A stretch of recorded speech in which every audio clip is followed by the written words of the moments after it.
200 কোটি।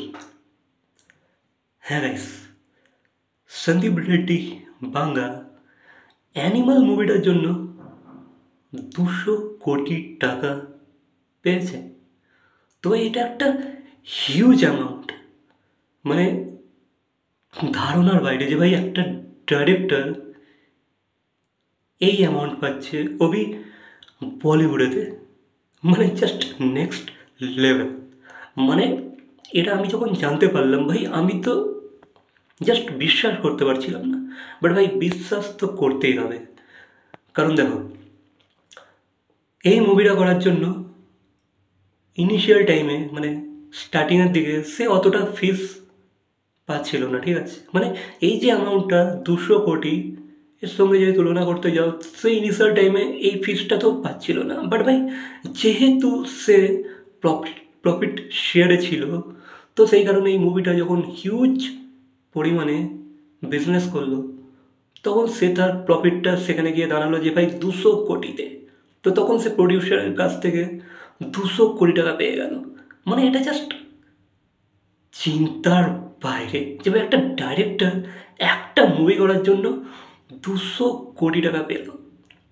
আলাদাই ভাই, প্রফিট শেয়ারেতে তো ভাই এটাই মজা, তাই না? মানে নর্মালি ভাই একটা ডিরেক্টর কত 4 কোটি 5 কোটি জোর সে জোর 10-20 কোটি পাবে, বাট ভাই সেখানে 200 কোটি টাকা। আর এটা হয়েছে শুধুমাত্র প্রফিট শেয়ার এই টার্মটার জন্য, যেখানে ডিরেক্টর একটা প্রফিট শেয়ারে পেয়ে যাবে, ঠিক আছে। মানে মুভিটার টোটাল যে আর্নিংটা করবে সেই থেকে কিছুটা পার্সেন্টেজ সে পেয়ে যাবে, যেটা তার কথা হয়েছিল বা যেটা সে সাইন করেছিল সেই হিসাবে।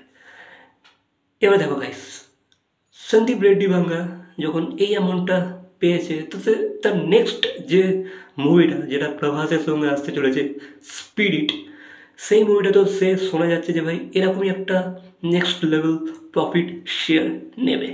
এবার জানি না সেই মুভিটা কতটা বিজনেস করে, যেহেতু ভাই সেখানে প্রভাস আছে। বাট ভাই আমার বিশ্বাস আছে যে ভাই সন্দীপ রেড্ডি বাংলা প্রভাসকে দিয়েও অ্যাক্টিং বার করিয়ে নিতে পারবে সেই লেভেলে।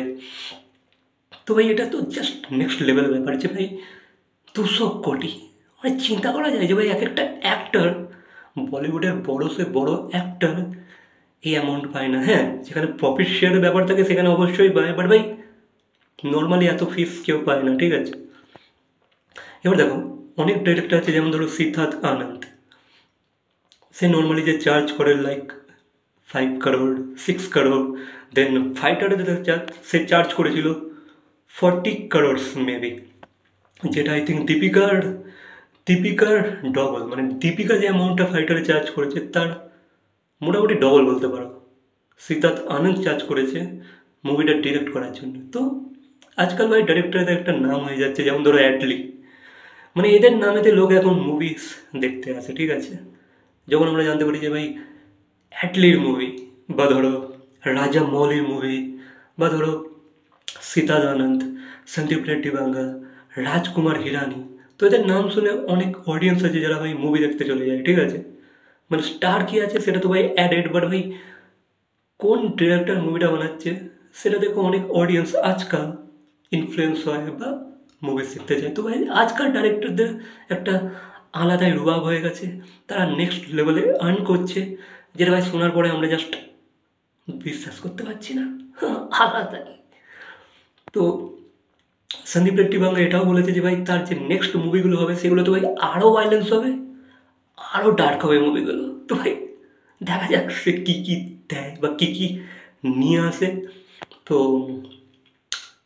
তো আমরা তো অপেক্ষা করে যাচ্ছি, দেখা যাক কী হয়।